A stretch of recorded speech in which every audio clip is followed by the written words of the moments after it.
Hi friends, welcome back to my YouTube channel. ಅಮ್ಮ ಊರಿಂದ ಬಂದಿದ್ದರು, ಅಂದರೆ ನಿಹಾಲ್ ಬರ್ಡೇ ಇತ್ತಲ್ವ, ಹಾಗಾಗಿ ಅಮ್ಮನ ಮನೆಯವರೆಲ್ಲರೂ ಕೂಡ ಬಂದಿದ್ದರು. ಆದರೆ ಅಣ್ಣವರೆಲ್ಲ ಕೆಲಸ ಇದೆ ಅಂತೇಳಿ ಊರಿಗೆ ಹೋದರು. ಸೊ ಅಮ್ಮ ಮಾತ್ರ ಇದ್ದರು. ಸೊ ಬಂದಾಗಿಂದ ಎಲ್ಲ ಹೊರಗೆ ಹೋಗಿರಲಿಲ್ಲ. ಸೊ ಹಾಗಾಗಿ ಇವತ್ತೇಗೂ ಉಣ್ಮೆ ಇತ್ತಲ್ಲ ಅಂತೇಳ್ಬಿಟ್ಟು ನಾವು ದೇವಸ್ಥಾನಕ್ಕೆ ಹೋಗೋಣ ಅಂತೇಳಿ ಹೋಗ್ತಾಯಿದ್ವಿ. ನಾವೀಗ ಬಂದಿರೋವಂಥದ್ದು ಬಂಡೆ ಮಹಾಕಾಳಿ ದೇವಸ್ಥಾನಕ್ಕೆ. ಸೊ ಇವತ್ತು ಉಣ್ಮೆ ಆಗಿರೋದ್ರಿಂದ ತುಂಬಾ ಕ್ರೌಡ್ ಇದೆ ಅಂತ ಹೇಳ್ಬೋದು. ಸೊ ನಾವು ಫಸ್ಟ್ ಟೈಮ್ ಬಂದಿರೋವಂಥದ್ದು ಉಣ್ಮೆ ದಿನ. ಯಾವಾಗಲೂ ಶನಿವಾರ ಭಾನುವಾರ ಬಂದಿದ್ದೀವಿ, ಬಟ್ ಇಷ್ಟೊಂದು ಜನ ನಾನು ಯಾವತ್ತೂ ನೋಡಿಲ್ಲ ಅಂತ ಹೇಳ್ಬೋದು. ಸೊ ನೋಡ್ಬೋದು ಎಲ್ಲಿಂದ ಕ್ಯೂ ಇದೆ ಅಂಥೇಳಿ. ಸೊ ನಾವು ಕಾರ್ನ ಪಾರ್ಕ್ ಮಾಡಿಬಿಟ್ಟು ದೇವಸ್ಥಾನದ ಎದುರುಗಡೆನೇ ಬಂದ್ವಿ. ಸೊ ಆವಾಗ ಗೊತ್ತಾಯಿತು ದೇವಸ್ಥಾನದ ಒಳಗೆ ಹೋಗೋಕ್ಕೇ ಈ ರೀತಿ ಕ್ಯೂನಲ್ಲೇ ಬರಬೇಕು ಅಂತ ಹೇಳ್ಬಿಟ್ಟು. ಸೊ ಊಟಕ್ಕೆ ಒಂದು ಲೈನ್ ಮಾಡಿದರು, ಹಾಗೆ ದೇವಸ್ಥಾನದ ಒಳಗೆ ಹೋಗೋಕ್ಕೆ ಈ ಲೈನ್ನ ಮಾಡಿರುವಂಥದ್ದು.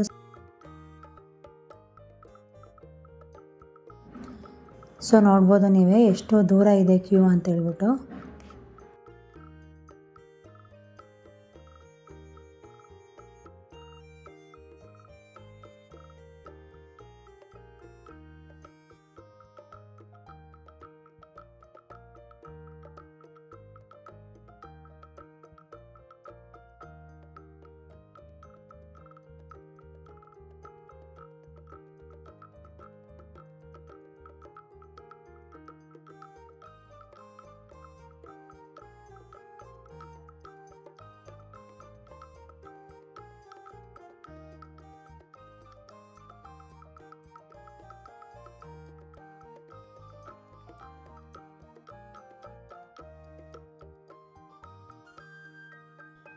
ಸೊ ನೋಡ್ಬೋದು ನೀವು ನಾವೆಲ್ಲೇ ನಿಂತ್ಕೊಂಡಿದ್ದೀವಿ ಅಂಥೇಳಿ. ತುಂಬಾ ದೂರ ಇದೆ ದೇವಸ್ಥಾನ ಅಂತ ಹೇಳ್ಬೋದು. ಸೊ ನಾವು ಕೂಡ ಬಂದಿದ್ವಲ್ಲ, ತುಂಬಾ ರಶ್ ಇದೆ ಅಂತ ಹೇಳ್ಬಿಟ್ಟು ವಾಪಸ್ ಹೋಗೋಣ ಅಂತ ಅಂದ್ಕೊಂಡ್ವಿ. ಯಾಕಂತ ಹೇಳಿದ್ರೆ ಅಮ್ಮನಿಗೆ ತುಂಬ ಹೊತ್ತು ನಿಲ್ಲಕ್ಕಾಗೋದಿಲ್ಲ, ಹಾಗೆ ತುಂಬ ದೂರ ನಡೆಯೋಕ್ಕಾಗೋದಿಲ್ಲ. ವಾಪಸ್ ಹೋಗೋಣ ದೇವರಿಗೆ ಅಲ್ಲೇ ಕೈ ಮುಗಿದು ಅಂತ ಅಂದ್ಕೊಂಡಿದ್ದು. ಬಟ್ ಆದರೆ ಇಲ್ಲಿ ತನಕ ಬಂದು ಹೀಗಾಗಿ ಹೋಗೋದು, ಅದು ಹುಣ್ಮೆ ದಿನ ಬಂದಿರೋದಲ್ವ. ಸೊ ಎಲ್ಲ ಮುಗಿಸ್ಕೊಂಡೇ ಹೋಗೋಣ, ಎಷ್ಟೊತ್ತಾದರೂ ಪರವಾಗಿಲ್ಲ ಅಂತೇಳಿ ಅಮ್ಮ ಕೂಡ ಹೇಳಿದ್ರು. ಸೊ ಹಾಗಾಗಿ ನಾವು ಕೂಡ ಕ್ಯೂನಲ್ಲೇ ನಿಂತ್ಕೊಂಡ್ವಿ. ಆದರೆ ತುಂಬ ಬೇಗನೆ ಮೂವ್ ಆಯಿತು. 1 ಅವರಿಗೆಲ್ಲ ನಾವು ಟೆಂಪಲ್ ಹತ್ರ ಬಂದ್ವಿ. ಸೊ ಇಲ್ಲೂ ಅಷ್ಟೇ ಒಂದು 2-3 ರೋ ಈ ರೀತಿಯಾಗಿ ನಡ್ಕೊಂಡು ಹೋಗ್ಬೇಕಾಗತ್ತೆ.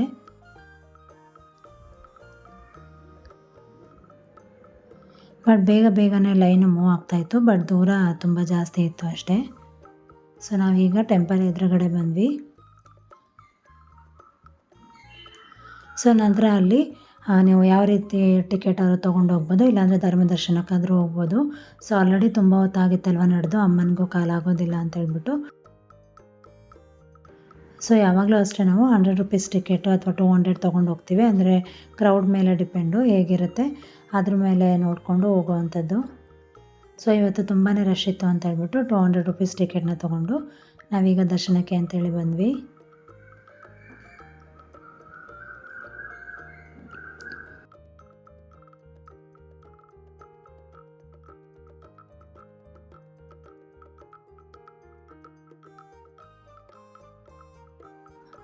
ತುಂಬ ಜನ ಇದ್ರಲ್ಲ, ಹಾಗಾಗಿ ಅಲ್ಲಿ ಚಾಕ್ಲೇಟ್ ಕೂಡ ಕೊಡ್ತಾಯಿದ್ರು. ಅಲ್ಲೇ ನೋಡ್ಬೋದು ನೀವು, ನನ್ನ ಯಾರೋ ಮಾತಾಡ್ಸಿದ್ರಲ್ವ, ನೋಡಿ ಮೇಡಮ್ ಅಲ್ಲಿ ಹಸ್ಬೆಂಡ್ ಫೋಟೋ ತೆಗಿತಿದ್ದಾರೆ ಅಂತ ಅಂದರು. ಇಲ್ಲ ಮೇಡಮ್, ನಮ್ಮದು ಯೂಟ್ಯೂಬ್ ಇದೆ ಅಂತ ಹೇಳಿದ್ದಕ್ಕೆ ನಮ್ಮ ಹೆಸರು ಕೂಡ ಸೇರಿಸಿ ನಮ್ಮೊಂದು ಕ್ಲಿಪ್ಪಿಂಗ್ಸ್ ತೊಗೊಳ್ಳಿ ಅಂತ ಅಂದರು. ಬಟ್ ಅಲ್ಲಿರೋರು ಮುಂದೆ ಹೋಗಿ ಅಂತ ಅಂದ್ಬಿಟ್ರು. ಅದಕ್ಕೆ ಅವರು ಸ್ವಲ್ಪ ಹಾಗೆ ಮೂವ್ ಮಾಡಿಬಿಟ್ರು. ಅವ್ರ ಹೆಸರು ಬಂದು ಗೌರಮ್ಮ, ಹಾಗೆ ದೇವಮ್ಮ ಅಂತ ಹೇಳ್ಬಿಟ್ಟು. ಅವರು ಮಿಸ್ ಮಾಡ್ದಲ್ಲೇ ಹೇಳಿ ನಮ್ಮ ಹೆಸರನ್ನ ಅಂತ ಹೇಳಿದ್ರು. ಸೊ ನಿಹಾಲು ಈ ದೇವಸ್ಥಾನಕ್ಕೆ ಬಂದರೆ ಯಾಕೆ ಮಾತ್ರ ಸ್ವಲ್ಪ ಹೊತ್ತು ನಿಂತ್ಕೊಂಡು ಟೈಮ್ ಸ್ಪೆಂಡ್ ಮಾಡಬೇಕು ಅವನು. ಸೊ ಇವತ್ತು ಹುಣ್ಮೆ ಆಗಿರೋದ್ರಿಂದ ಅಲ್ಲಿ ಸತ್ಯನಾರಾಯಣ ಪೂಜೆ ಕೂಡ ಮಾಡಿದರು.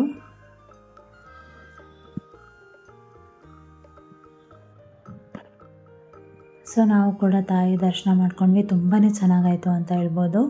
ನಾವು ಯಾವಾಗ ಬಂದ್ರೂ ಅಷ್ಟೇ ತುಂಬಾ ಚೆನ್ನಾಗಿ ದರ್ಶನ ಆಗುತ್ತೆ.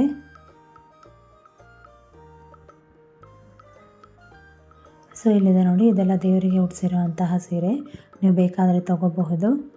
ಪ್ರೈಸ್ ಕೂಡ 500 ರೂಪೀಸಿಂದನೂ ಕೂಡ ಇದೆ. 500, 1000, 3.5 ಅಂದರೆ 3500 ಎಲ್ಲ ಕೂಡ ಇದೆ.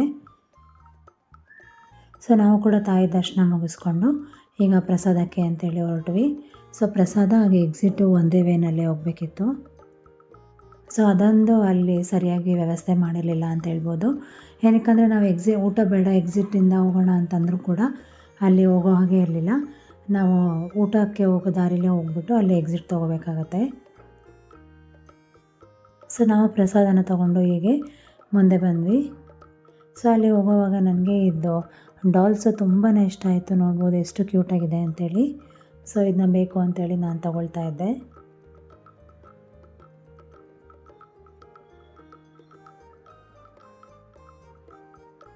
ಸೊ ನೋಡ್ಬೋದು ಎಷ್ಟು ಕ್ರೌಡ್ ಇದೆ ಅಂತೇಳಿ. ಬಟ್ ತುಂಬಾ ಚೆನ್ನಾಗಿ ಊಟಕ್ಕೆಲ್ಲ ವ್ಯವಸ್ಥೆ ಮಾಡಿದ್ದಾರೆ. ಸೊ ನಾನು ಯಾವತ್ತೂ ಈ ದೇವಸ್ಥಾನದಲ್ಲಿ ಪ್ರಸಾದ ತೊಗೊಂಡಿರಲಿಲ್ಲ, ಅಂತೇಳಿದ್ರೆ ಊಟ ಮಾಡಿರಲಿಲ್ಲ. ಇಲ್ಲಿ ಊಟ ಇರುವಂಥದ್ದು ಹುಣ್ಣಿಮೆ ಹಾಗೆ ಅಮಾವಾಸ್ಯೆಯಲ್ಲಿ ಮಾತ್ರ ಅಂತೆ. ಸೊ ಹೇಳಿದ್ನಲ್ವ ನಾನು ಫಸ್ಟ್ ಟೈಮ್ ಹುಣ್ಣಿಮೆ ದಿನ ಈ ದೇವಸ್ಥಾನಕ್ಕೆ ಬಂದಿರೋದು ಅಂತೇಳಿ. ಪ್ರಸಾದ ಕೂಡ ತುಂಬಾ ಚೆನ್ನಾಗಿತ್ತು. ತುಂಬಾ ನೀಟಾಗಿ ವ್ಯವಸ್ಥೆ ಮಾಡಿದ್ದಾರೆ ಅಂತ ಹೇಳ್ಬೋದು ಊಟಕ್ಕೆಲ್ಲ. ಸೊ ನಾವು ದೇವಸ್ಥಾನಕ್ಕೆ ಬಂದಾಗ ತುಂಬಾ ವೆಹಿಕಲ್ಸ್ ಇತ್ತು. ಕಾರ್ ಪಾರ್ಕಿಂಗ್ ಕೂಡ ಜಾಗ ಇರಲಿಲ್ಲ. ಸೊ ಎಲ್ಲಿ ಸಿಗುತ್ತೆ ಅಲ್ಲೇ ಹಾಕ್ಬಿಟ್ಟಿದ್ದಾರೆ. ಸೊ ಹಾಗಾಗಿ ದೇವಸ್ಥಾನದಿಂದ ಕಾರು ಸ್ವಲ್ಪ ದೂರದಲ್ಲೇ ಪಾರ್ಕ್ ಮಾಡಿದರು. ಸೊ ತುಂಬಾ ಬಿಸಿಲಿತ್ತು. ಸೊ ನಾವು ಈಗ ದೇವಸ್ಥಾನದಿಂದ ಹೊರಟ್ವಿ. ದೇವಸ್ಥಾನದ ಎದುರುಗಡೆ ಈ ರೀತಿಯಾದಂತಹ ಸುಮಾರು ಶಾಪ್ಸ್ ಇದೆ. ಹಣ್ಣು, ಹೂವು, ತೆಂಗಿನಕಾಯಿ ಎಲ್ಲ ಅಲ್ಲೇ ಸಿಗುತ್ತೆ. ಹಾಗೆ ಇದೇ ದೇವಸ್ಥಾನದ ಎದುರುಗಡೆ ವೀರಭದ್ರ ಸ್ವಾಮಿ ದೇವಸ್ಥಾನ ಕೂಡ ಇದೆ. ಸೊ ಈ ವಿಡಿಯೋದಿಂದ ನಾನು ನಿಮಗೆ ಏನು ಹೇಳೋಕ್ಕೆ ಬಂದೆ ಅಂತ ಹೇಳಿದ್ರೆ, ನೀವೇನಾದರೂ ಈ ದೇವಸ್ಥಾನಕ್ಕೆ ಬರ್ತೀರಾ, ಅದು ಹುಣ್ಣಿಮೆ ಹಾಗೆ ಅಮಾವಾಸ್ಯೆ ದಿನ ಅಂತ ಇದ್ದರೆ ನೀವು ಬೆಳಗ್ಗೆನೇ ಬಂದರೆ ತುಂಬಾ ಒಳ್ಳೆಯದು. ಈ 6 ಗಂಟೆ ಅಥವಾ 7 ಗಂಟೆಲಿ ಬಂದರೆ ಇಷ್ಟೊಂದು ಕ್ರೌಡ್ ಇರೋದಿಲ್ಲ, ಬೇಗನೆ ದರ್ಶನ ಆಗುತ್ತೆ. ಸೊ ಹೀಗೆ ಮಧ್ಯಾಹ್ನದ ಮೇಲಾದರೆ ನಿಮಗೂ ಕೂಡ ತುಂಬಾ ಆಯಾಸ ಆಗುತ್ತೆ, ತುಂಬಾ ಬಿಸಿಲಿರೋದ್ರಿಂದ. ಸೊ ನಾವು ಹೊರಟರೂ ಕೂಡ ಕ್ರೌಡ್ ಹಾಗೇ ಇತ್ತು. ಸ್ವಲ್ಪ ಜನ ಕಡಿಮೆ ಆಗಿದ್ರು ಅಷ್ಟೇ, ಬಿಟ್ಟರೆ ತುಂಬಾ ರಶ್ ಇತ್ತು ಅಂತಲೇ ಹೇಳ್ಬೋದು. ಸೊ ಹಾಗಾಗಿ ನೀವು ಏನಾದರೂ ಬರ್ತೀರಾ ಅಂತ ಹೇಳಿದ್ರೆ ಬೆಳಗ್ಗೆನೇ ಬಂದರೆ ತುಂಬಾ ಒಳ್ಳೆಯದು. ಹಾಗೆ ನಿಮ್ಮ ಮಗುಗೆ ಏನಾದರೂ ಹುಷಾರಿಲ್ಲ, ನಿಮಗೂ ಹಾಗೆ ಹುಷಾರಿಲ್ಲ ಅಂತ ಏನಾದರೂ ನಿಮಗೆ ಅನಿಸಿದ್ರೆ, ನಿಮಗೆ ನೆಗೆಟಿವ್ ಅಂತ ಏನಾದರೂ ಅನಿಸಿದ್ರೆ ದೇವಸ್ಥಾನಕ್ಕೆ ಒಂದು ಸಲ ಬನ್ನಿ. ತುಂಬಾ ಶಕ್ತಿ ಇರುವಂತಹ ತಾಯಿ ಅಂತ ಹೇಳ್ಬೋದು.